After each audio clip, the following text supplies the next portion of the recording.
जय श्री कृष्ण। ओम नमः शिवाय। आप सभी को सादर प्रणाम। श्रावण मास महात्म्य 9वां अध्याय। ईश्वर ने कहा, हे सनत कुमार, अब शुक्रवार की कथा कहूँगा, जिसे प्राणी श्रद्धा से सुनकर समस्त विपत्ति से छूट जाता है। पांडव वंश में उत्पन्न एक सुशील नाम का राजा था। उसने बहुत प्रयत्न किए, लेकिन पुत्र नहीं हुआ।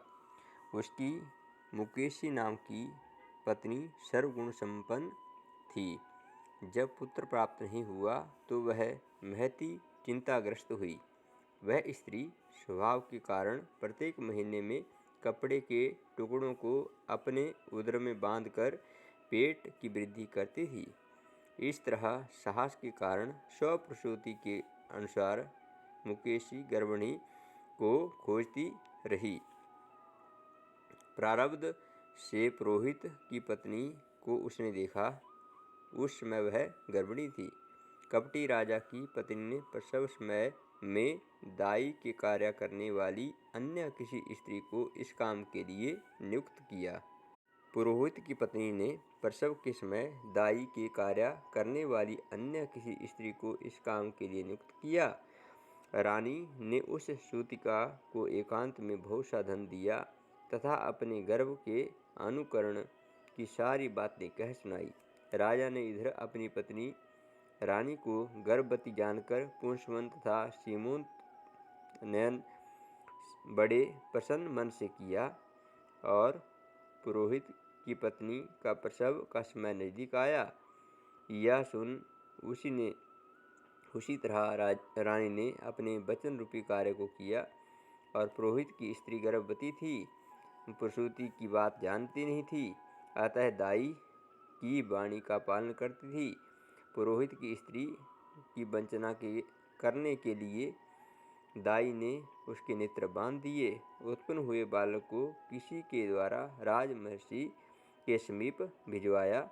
इस प्रकार राजमहर्षि के समीप पुत्र जाना कोई नहीं जान सका। रानी ने पुत्र ग्रहण कर कहा कि मेरे लड़का हुआ है, और सब जगह खबर कर दी। इधर दाई ने पुरोहित पत्नी के नेत्र बंधन खोले। वह अपने साथ मांस की एक पिंडी लाई थी। पुरोहित पत्नी को उसी को दिखाया तथा विस्मय और खेद युक्त वाणी से प्रसूतिका आपकी कहने लगी, यह अनिष्ट हुआ। पति देव से कहकर इसकी शांति करवाना। पुत्र नहीं हुआ तो ना सही। पुरोहित पत्नी को प्रसव स्पर्श चिंता हुई, क्या इसमें कपट किया। यो संदिग्ध अवस्था में वह थी। ईश्वर ने सनत कुमार से कहा कि राजा ने पुत्र की उत्पत्ति सुनी तो जात कर्म संस्कार आदि करके ब्राह्मणों को गज, अश्व, रथ आदि दान दिया। जो कैदी जेल खाने में थे उन्हें प्रसन्नतापूर्वक छोड़कर सूतकांत में नामकरण आदि संस्कार किए। राजा ने उसका प्रियव्रत नाम रखा। श्रावण महीने के आ जाने पर पुरोहित पत्नी ने शुक्रवार के दिन भक्ति द्वारा जीवंतिका का अर्चन किया। दीवार पर बहुत लड़कों के सहित जीवंतिका मूर्ति लिखवाकर पुष्पमाला से अर्चन कर 5 दीपक बनाकर उनमें दीपक जलाती तथा आप भी गेहूं के पिसान के दीपक को घृत में पकाकर भोजन किया। अक्षत फेंककर कहा कि जहाँ भी मेरा लड़का हो, हे करुणानिधे, हे जीवंतिका, उसे रक्षित रखना।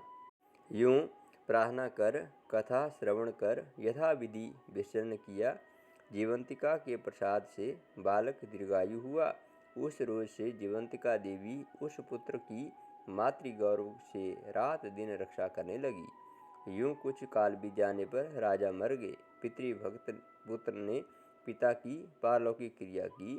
फिर मंत्री पुरोहितों ने प्रियव्रत को राज्य सिंहासन में बैठा दिया। उसने प्रजा की रक्षा तथा कुछ काल तक राज्य का भार वृद्ध मंत्रियों को दिया। पितृ ऋण से मुक्ति प्राप्त के लिए वह भक्ति द्वारा चला गया, और गया में जाने की उसकी इच्छा हुई। उसने राजकीय वेश छोड़कर कार्पटिक वेश बनाकर यात्रा की। रास्ते में किसी गृहस्थी के मकान में निवास किया।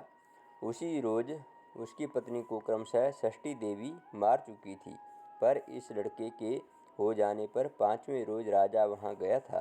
राजा ने शयन किया तो जब सप्तषष्ठी देवी बालक ग्रहण करने आई, तब षष्ठी देवी को देखकर जीवंतिका ने कहा कि षष्ठी देवी, इस राजा को लांघ कर मत जाओ। यूँ जीवंतिका के मना करने पर जैसे षष्ठी देवी आई वैसे ही खाली चली गई। उसने 5वें रोज पुत्र को देखकर, जीवित देखकर और राजा से प्रार्थना की, हे राजन, आज के रोज मेरे मकान पर आप ठहरें, क्योंकि हे प्रभु, आपकी दया से यह मेरा 6वां पुत्र जीवित है। गृहस्थी की ऐसी प्रार्थना सुनकर प्रियव्रत ने वहाँ निवास किया, फिर गया जाकर पिंड देने लगा। वहाँ विष्णुपद पर पिंड को देते हुए आश्चर्य हुआ कि जब पिंड ग्रहण के लिए 2 हाथ निकले। ऐसी घटना देखकर भूपति विस्मय तथा संदेह करने लगा। क्या करूं? ब्राह्मण आज्ञा से राजा ने विष्णुपद पर ही पिंड दिया। फिर किसी सत्यवादी ज्ञानी ब्राह्मण से पूछा कि ऐसी बातें क्यों हुई। उसके पूछने पर ब्राह्मण देव ने कहा, हे राजन, ये दोनों हाथ पिता के हैं। ऐसा क्यों हुआ, इसकी बातें माता ही कहेगी। राजा चिंतित और दुखित हो मन में अनेक तरह के विचार करने लगा। यात्रा पूरी कर जहाँ लड़का राजा के पहुँचने पर जीवित हुआ था, वहाँ जाकर उसी दिन उस गृहस्थी के घर पुत्र जन्म का 5वां रोज था। वह स्त्री प्रसूता थी। इस दूसरे दिन लड़की को हो जाने पर रात के समय षष्ठी देवी पुत्र को ग्रहण करने के लिए आई। षष्ठी देवी को जीवंतिका ने पुनः मना किया तो षष्ठी देवी जीवंतिका से कहने लगी, हे जीवंतिके, आपको इसकी आवश्यकता क्या है? आपको इसकी क्या आवश्यकता रहती है तथा कौन सा ऐसा व्रत माँ करती है जिस कारण आप रातों दिन इसकी रक्षा करती हैं? षष्ठी देवी की ऐसी वाणी सुनकर जीवंतिका कुछ हंसती हुई कहने लगी, राजा भी रातों दिन इस निमित्त जानकारी के लिए जगा हुआ था, सोने का बहाना किए हुए था। उसी समय राजा ने दोनों की सब बातें सुनी। षष्ठी देवी, इसकी माँ श्रावण महीने की शुक्रवार के रोज मेरा पूजन कर व्रत के जो सब नियम करती हैं, उसी नियम को मैं आपसे कहती हूँ। इसकी माँ हरे वर्ण का कपड़ा तथा चोली नहीं ग्रहण करती और हरे वर्ण की कांच की चूड़ियाँ भी अपने हाथों में ग्रहण नहीं करती। चावल के धोवन के जल को कभी नहीं लांघती। हरे पल्लव के मंडप के नीचे नहीं जाती। हरे वर्ण का हो जाने से करेला तथा साग नहीं खाती। यह सब मेरी प्रसन्नता के लिए करती है, इसी कारण इनकी मैं निरंतर रक्षा करती हूँ तथा इसके लड़के की भी सुरक्षा करती हूँ। यह सब राजा सुनकर सुबह अपने नगर में गया। स्वागतार्थ वहाँ राजा के नगरवासी तथा देशवासी प्राणी आए। राजा ने माता से पूछा, हे माता, आप जीवंतिका का व्रत करती हैं तो उसकी विधि क्या है?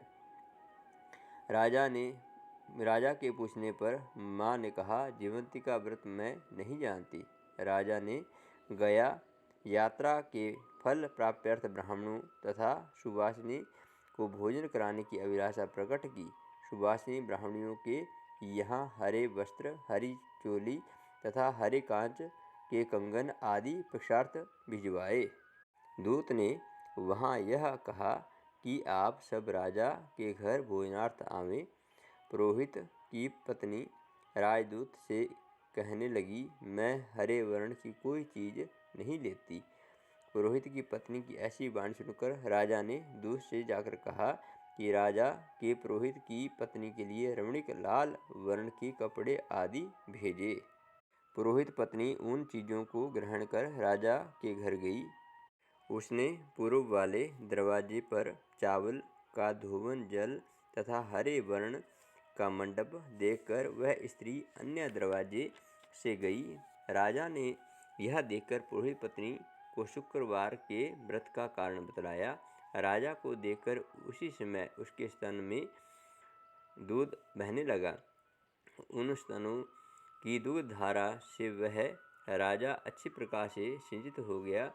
गया जी में 2 हाथ निकलने से तथा रास्ते में गृहस्थी के यहाँ देवी से बातचीत तथा स्तनों से दूध बहने मात्र से राजा को विश्वास हो गया कि मेरी माँ है।